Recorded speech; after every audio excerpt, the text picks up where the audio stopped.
ذہن میں یہ آتا ہے کہ جی میں نے تو پچھلے 20 سال سے نمازیں نہیں پڑھی، قضا کرتی تھی.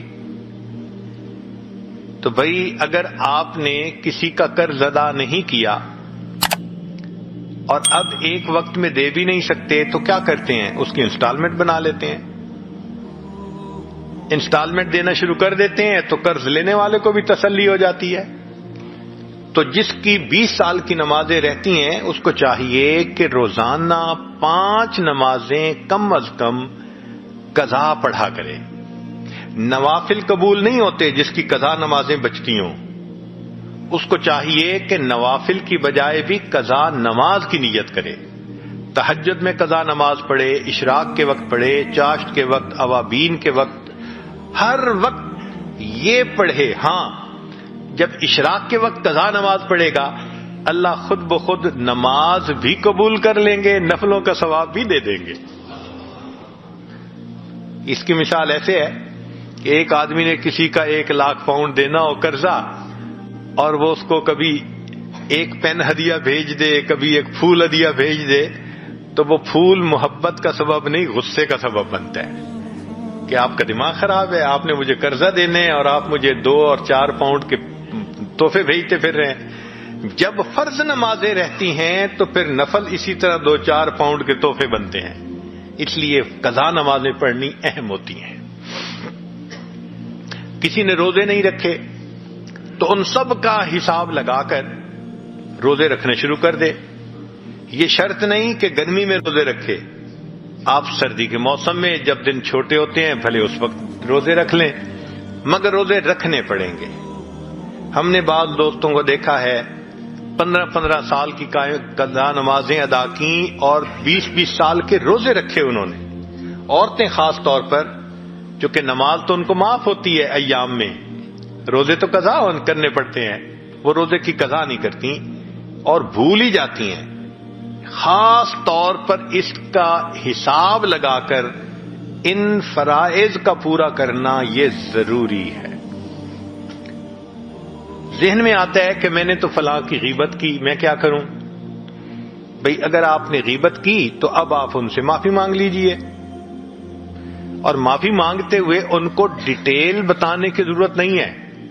اگر ڈیٹیل بتائیں گے تو یہ دشمنی بن جائے گی، الٹا کام خراب ہو جائے گا. ہاں اتنا کہہ دیں جی آپ کے حقوق میں اگر مجھ سے کوئی کوتاہی ہوئی آپ مجھے معاف کر دیں. شریعت کہتی ہے اس نے کہہ دیا معاف کر دیا تو بھی معاف ہو گیا. اگر اس نے سن کر فقط مسکرا دیا کوئی بات نہیں پھر بھی معاف ہو گیا.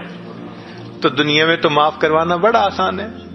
ہمارے ایک بزرگ تھے، ان کی بڑی خوبصورت عادت تھی کہ جب کسی سے جدا ہونے لگتے تو کہتے کہ بھئی آپ کے تو میرے اوپر بڑے حقوق تھے، میں کمزور ہوں، پورے نہیں کر سکا، اس کوتاہی کو آپ معاف کر دیں. اللہ اکبر.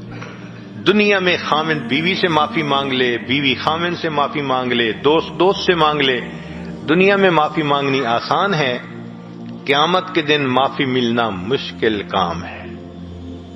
قیامت کے دن اگر اللہ نے پوچھ لیا بتا تو نے فلاں کو کمینہ کیوں کہا تھا، فلاں کو ذلیل کیوں کہا تھا، بتا تو نے فلاں کو بے ایمان کیوں کہا تھا، تو جب انبیاء تھراتے ہوں گے اس وقت انسان کیا جواب دے سکے گا؟ آج وقت ہے معافی مانگنے کا.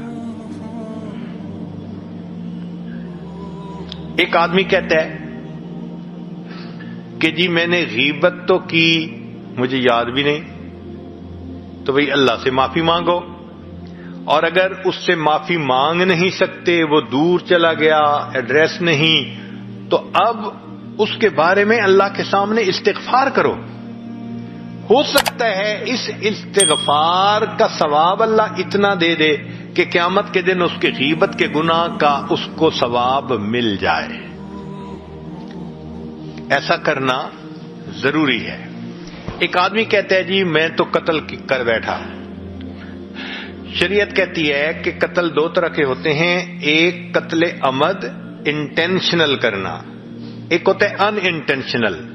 مثال کے طور پہ آپ گاڑی سے دفتر جا رہے ہیں، ایکسیڈنٹ ہو گیا، اب کوئی کسی کو مارنے کی نیت سننے نہیں نکلے تھے، ہو گیا ایکسیڈنٹ، اس کو قتل خطا کہتے ہیں، اس کی دیت دینی ہوتی ہے. جو قتل عمد ہوتا ہے اس کا قصاص دینا ہوتا ہے. تو جو قتل کرے اس پر 3 کام ہوتے ہیں شریعت کے مطابق.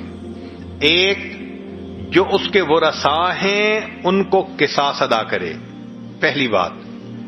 نمبر 2، اللہ کے سامنے توبہ کرے کہ اللہ کے حکم کو توڑا اس نے. اور نمبر 3، جس بندے کو قتل کیا اس کے لیے استغفار کرے.